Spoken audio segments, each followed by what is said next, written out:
Hello दोस्तों, कैसे हैं आप लोग। आई होप कि आप लोग बहुत ही अच्छे होंगे। देखिए, आज हम लोग आगे का क्वेश्चन को देखेंगे। जैसे कि आप लोग जानते हैं कि हम लोग जो एडिटोरिया द्वारा टेस्ट सीरीज शुरू किया गया है, उसी के क्वेश्चन को हम लोग हल करते हैं। और हर दिन एक क्वेश्चन को क्या करते हैं, हम लोग हल करते हैं और देखते हैं कैसे इसको क्या करना है, लिखना है। तो आज हम लोग क्वेश्चन लेकर आए हैं, बिहार में जाति आधारित जनगणना की मांग तथा इसकी प्रासंगिकता की वर्णन। एक बात यहाँ पर ध्यान रखने की ये है कि ये जो क्वेश्चन है, ये क्वेश्चन जो मेंस होने वाला है 67वीं और जो आगे होगा यानी 68वीं, ये दोनों को देखकर, यानी कि 67वीं प्लस में 68वीं, दोनों के लिए क्या है, इसकी महत्व बहुत ज़्यादा है और दोनों के लिए ये क्या है, बहुत ही इम्पोर्टेंट है। तो चलिए इसको शुरू करते हैं। क्योंकि बात महत्वपूर्ण इसलिए हो जाता है क्योंकि आप लोग देखेंगे कि जाति आधारित जनगणना की मांग बिहार सरकार बार बार करती आ रही थी, जबकि केंद्र सरकार इसको टाल रही थी। इसी को लेकर अभी हाल ही में इस पर निर्णय लिया गया। बिहार के जितने भी राजनीतिक दल है, सभी ने बैठक में भाग लिया और सभी ने एक ही बार में तय कर दिया कि हाँ, जाति आधारित जनगणना किया जाए। तो चलिए इसको हम लोग देखते हैं कि पूरा क्वेश्चन को कैसे हम लोग क्या करेंगे, लिखेंगे, ताकि हमारा नंबर जो है बढ़िया आए और दूसरे से क्या हो, ठीक रहे। तो सबसे पहले आपको ये समझना चाहिए कि क्वेश्चन जो है उसको एक बार क्या करते हैं, हम लोग बढ़िया से पढ़ लेते हैं, तब हम लोग आंसर को लिखेंगे। क्योंकि आप लोग जानते हैं कि जब तक आप लोगों को क्वेश्चन बढ़िया से नहीं समझ पाएंगे, तब तक आप आंसर बढ़िया से लिख नहीं पाएंगे। क्वेश्चन को हम एक बार बढ़िया से पढ़ते हैं। बिहार में जाति आधारित गणना की मांग तथा इसकी प्रासंगिकता का वर्णन करें। अब देखिए, क्वेश्चन जो है इसमें दिया गया है, दो क्वेश्चन है यहाँ पर, यहाँ से लेकर यहाँ तक इसकी मांग बताना है कि बिहार में जाति आधारित जनगणना की मांग क्यों है, तथा यहाँ पर है इसके बाद इसकी यहाँ से प्रासंगिकता की वर्णन करना है। देखिए, प्रासंगिकता हो गया, अब वर्णन करने का मतलब कि इसमें प्रासंगिकता में दोनों आएगा। जो सकारात्मक पक्ष है उसको लिखना पड़ेगा आपको, उसके बाद जो नकारात्मक पक्ष है उसको भी क्या करना पड़ेगा, लिखना पड़ेगा। ठीक है, तो दो पार्ट में क्वेश्चन है और दोनों पार्ट को जब लिखने आप जाइएगा तो इसमें 4 स्टेप बनेगा। क्योंकि आप जानते हैं कि कोई भी क्वेश्चन को लिखने के पहले भूमिका आप लिखेंगे, उसके बाद जो क्वेश्चन की मांग है कि जाति आधारित जनगणना की मांग के पक्ष में लिखेंगे कि जो कि क्वेश्चन का ही मांग है। उसके बाद अगला बिंदु है कि इसकी प्रासंगिकता क्या है। पहले सकारात्मक पक्ष लिख लेंगे कुछ, उसके बाद कुछ नकारात्मक पक्ष लिखेंगे, उसके बाद अंत में निष्कर्ष को सकारात्मक रूप से देते हुए हम क्या करेंगे, इसको फुलफिल करेंगे क्वेश्चन को। तो चलिए इसको हम लोग देख लेते हैं, भूमिका में का लिखेंगे।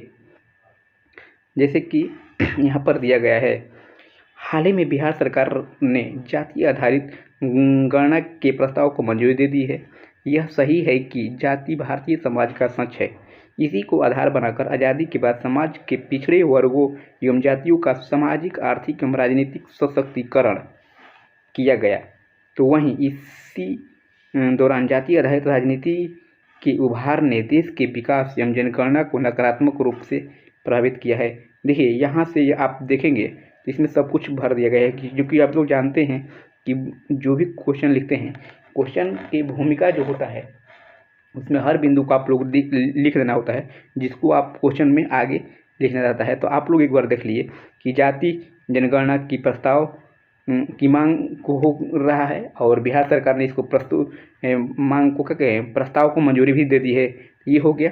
उसके बाद ये भी दे दिया गया कि जरूरी क्यों है, क्योंकि आप लोग जानते हैं कि जाति का है, भारतीय समाज का सच है। क्योंकि जाति जो है अभी नहीं है, बहुत दिनों से चली आ रही है। तो यही लिखा गया है कि भारतीय समाज का क्या है, ये सच है। उसके बाद ये भी लिखा गया है कि अगर ये सच है, इसी को आधार बनाकर आज़ादी के बाद जब हम लोग स्वतंत्र तो हुए, तो उसमें पिछड़े वर्गों के विकास के लिए हम लोग क्या लिखिए, जाति को ही आधार बनाए, जिससे हम लोग समझे कि सभी जाति के आधार पर ही हम माने कि जगह क्या होगा कि सामाजिक, आर्थिक और राजनीतिक सशक्तिकरण का विकास किया जा सकता है। जाति आधार पर ही हम लोग समझे थे।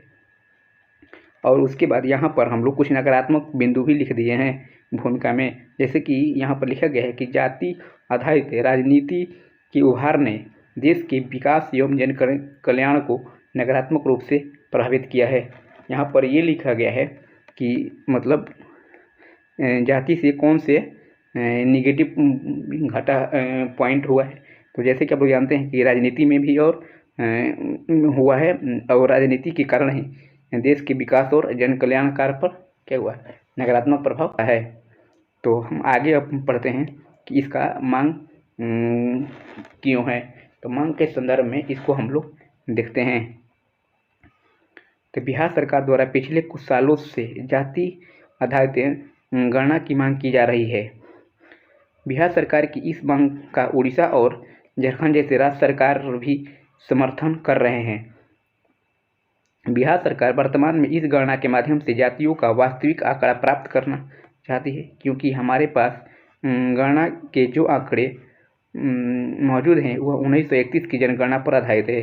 केंद्र सरकार द्वारा बिहार के इस मांग को खारिज करने के बाद बिहार सरकार द्वारा स्वयं राज्य आधारित गणना कराने का निर्णय लिया है, ताकि समाज की पिछड़ी जातियों का सही आंकड़ा प्राप्त हो सके तथा उनके प्रभावी तरीकों से सामाजिक, आर्थिक और राजनीतिक विकास सुनिश्चित किया जा सके। देखिए, इसमें ये लिखा गया है कि इसकी मांग क्यों की जा रही है। तो आप जानते हैं कि पिछले कई सालों से ही जाति आधारित जनगणना की मांग की जाती रही है। 2011 में जब जनगणना हो रहा था तो उस समय भी जाति आधारित जनगणना की मांग हो रही है। यहाँ तक कि 2011 में तो जाति आधारित जनगणना कराया भी गया था, लेकिन उसको प्रकाशित नहीं किया गया था। तो एक यहाँ पर उसी को देखते हुए क्या किया गया कि मांग किया जा रहा है, और इसका बिहार सरकार के साथ साथ उड़ीसा और झारखंड सरकार इसका समर्थन भी कर रही है। और बिहार सरकार क्यों इस आंकड़े को जरूरी मान रही है, क्योंकि जो आंकड़ा उपलब्ध है वो क्या है, 1931 के जनगणना के आधार पर है। इसीलिए बिहार सरकार चाहती है कि जो जाति का आंकड़ा हो वो क्या हुआ, थोड़ा सा अपडेटेड हो। इसी को लेकर बिहार सरकार क्या कर रही है, मांग कर रही है। और इस मांग जब डाटा जो है सही आएगा तो इससे क्या होगा, समाज में सामाजिक, आर्थिक और राजनीतिक विकास सही रूप से क्या होगा, प्रभावित हो पाएगा। अब स्टेप नंबर 3 में देखें, हम लिखेंगे कि जो है इस पर कौन कौन से प्रासंगिकता क्या है, और इसको प्रासंगिकता को कितने भागों में लिखेंगे, सकारात्मक और नकारात्मक दोनों भागों में लिखेंगे। तो दोनों को लिखकर यहाँ पर लिखा गया है। आप चाहेंगे तो परीक्षा में ग्राफ भी बना सकते हैं, प्रासंगिकता लिखकर यहाँ से ऐसे करके ग्राफ बना सकते हैं सकारात्मक और नकारात्मक का। उसके बाद यहाँ पर स्टेप बाई लिख सकते हैं। सकारात्मक में प्रथम बिंदु लिखेंगे आप लोग की जाति गणना से हमें उन जातियों की पहचान करने में मदद मिलेगी जो देश के संस्थाओं में प्रतिनिधित्व नहीं करती है। देखिए, प्रथम बात तो अगर जाति के हम लोग जाति जनगणना कराएंगे तो उन जातियों का भी हमें पहचान होगी जिसका देश की संस्थाओं में प्रतिनिधित्व क्या है, उनका नहीं है। ताकि उनको अगर नहीं है तो अगर उनका पता चल जाएगा कि इनकी जनसंख्या कितनी है, उनको प्रतिनिधित्व देखकर क्या करेंगे, समानता स्थापित करेंगे। जैसा कि हमारे संविधान में भी वर्णित है कि समानता का बात। उसके बाद यहाँ पर ये होगा दूसरा पॉइंट में कि यह विभिन्न समुदायों के आरक्षण विस्तार को भी तार्किक रूप से सही ठहराएगा, ताकि समाज के हर वर्ग प्रगति कर सके। जैसा कि आप लोग जानते हैं कि जो आरक्षण का दिया गया है वह जाति आधारित पर ही दिया गया है। जब जाति का सही आंकड़ा प्राप्त होगा तो आरक्षण जो होगा वो क्या होगा, और तार्किक होगा। जैसे कि आप लोग जानते हैं कि ओबीसी का आरक्षण जो है जो 27% है, और अब तो तत्काल में ईडब्ल्यूएस का भी आरक्षण 10% दिया गया है। अगर आंकड़ा ठीक रहेगा तो ये भी हम जांच पाएंगे कि जो आरक्षण दिया जा रहा है 27%, 10%, ये सब कितना उचित है और किसको कितना मिलना चाहिए, ये भी हो सकता है। उसके बाद एक और महत्वपूर्ण बिंदु यहाँ पर हो सकता है ये कि जो जातीय आधारित जनगणना है इसकी जो डाटा है वो 1931 पर है, ठीक है। इसीलिए नया इसको अपडेट करने के लिए पुनः जाति जनगणना कराना जरूरी हो जाता है। उसके बाद अगला पॉइंट लिखेंगे कि देश सहित बिहार के जनसांख्यिकी में महत्वपूर्ण परिवर्तन हुआ है। मतलब जाति जनगणना वास्तविक तथ्य सामने आएंगे। इसका कहने का मतलब ये है कि आप लोग जानते हैं कि जब से जाति जनगणना हुआ है उसके बाद से अब तक 2022 तक देश की जो जनसांख्यिकी है वो क्या है, बहुत परिवर्तन हुआ है। इसलिए ये जानना जरूरी है कि वास्तव में जाति की संख्या कितनी है। रोहिणी आयोग जो जानते हैं कि ओबीसी के तहत वर्गीकृत विभिन्न समुदायों पर डेटा अनुपलब्ध के कारण काफ़ी कठिनाइयाँ होती है। रोहिणी आयोग बनाया गया था, जैसा कि आप लोग जानते हैं कि ओबीसी के अंदर जो ओबीसी है इसके अंदर के सभी जातियों है उसको अलग अलग भागों में बांटकर आरक्षण को बांटने के लिए बनाया गया था, जो कि सही से निर्णय नहीं ले पाई। उसके बाद यहाँ पर यह कि जाति गणना का सटीक आंकड़ों से लक्षित कल्याणकारी योजनाओं को और प्रभावी ढंग से लागू किया जाएगा। एक और बात, अगर मान लें कि जातिगत गणना सटीक रहेगा तो इससे उस वर्ग को यानी उस समाज को रख कर जो भी योजनाएं बनाई जा रही है वो और भी क्या होगा, प्रभावी तरीके से लागू किया जाएगा। जैसे कि अभी आयुष्मान भारत योजना चल रहा है, तो हम इससे जांच पाएंगे कि आयुष्मान भारत योजना में कोई विशेष जाति के कितने लोग ऐसे हैं जिनको कि इसकी योजना की ज़रूरत है, तो उनको क्या करेंगे, हम लोग उपलब्ध कराएंगे। उसके बाद यहाँ पर है कि इससे पूर्व कर्नाटक, उड़ीसा और तेलंगाना ने सामाजिक आर्थिक सर्वेक्षण के आधार पर जाति नामक समान गणना की है। देखिए उन्होंने क्या किया कि सामाजिक आर्थिक सर्वेक्षण के नाम पे एक का किया गणना करवाई, जिसमें कि जो कि जाति गणना के आधार पर ही था।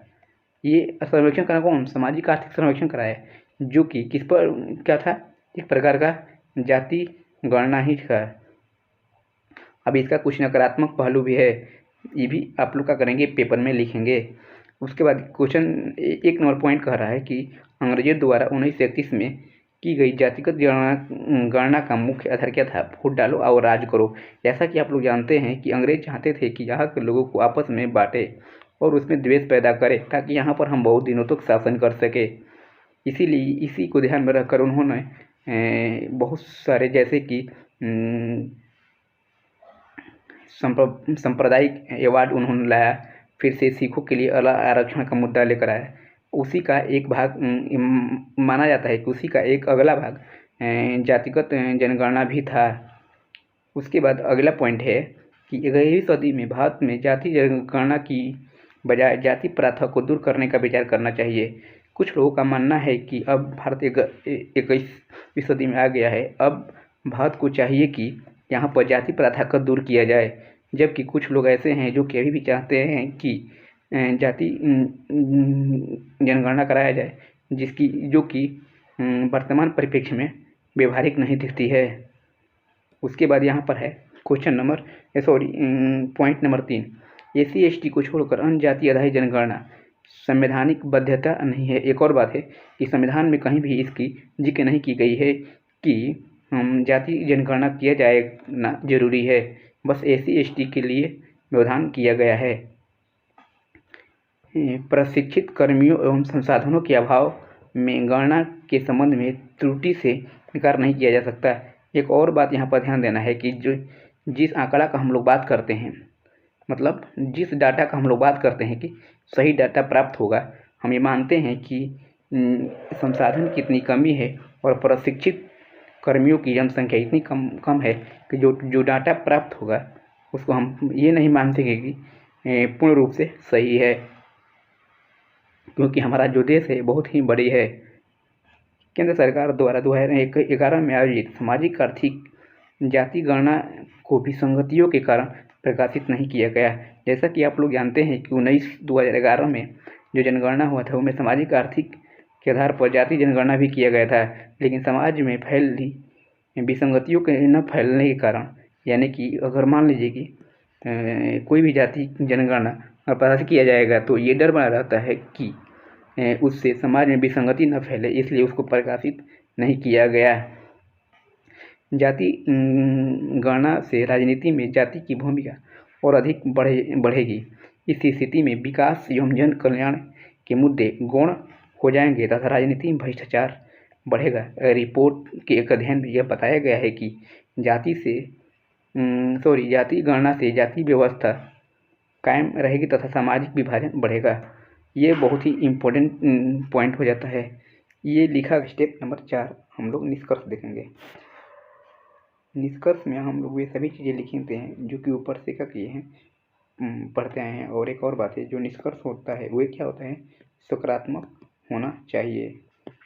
तो पिछले 2 दशकों से बिहार सरकार महिलाओं, पिछड़ा, अति पिछड़ा, जाति एवं अनुसूचित जाति एवं जनजाति सहित समाज के सभी वर्गों के समावेशी विकास को सुनिश्चित करने के प्रयासरत है। आज भी बिहार में गरीबी, बेरोजगारी सहित सामाजिक, आर्थिक, राजनीतिक असमानता काफ़ी है। जातिगत गणना के माध्यम से बिहार सरकार इन समस्याओं का प्रभावी गुणात्मक रूप से हल करना चाहती है। बिहार सरकार को इस संदर्भ में इस बात का ध्यान रखना चाहिए कि इस जाति गणना का न्यूनतम नकारात्मक प्रभाव राजनीति पर पड़े। तो हम उम्मीद करते हैं कि ये आप लोग समझ गए होंगे और इसको आप क्या करेंगे, लिखेंगे। क्या करेंगे आप लोग, लिखेंगे अपनी भाषा में। देखिए ये तो लिखा गया है, लेकिन आप लोग सोचेंगे कि अपनी भाषा में लिखें ताकि क्या करें, नंबर बेहतर मिले। तो फिर हम लोग मिलते हैं आप लोगों को अगले क्लास में। तब तक के लिए धन्यवाद, एक नए क्वेश्चन के साथ।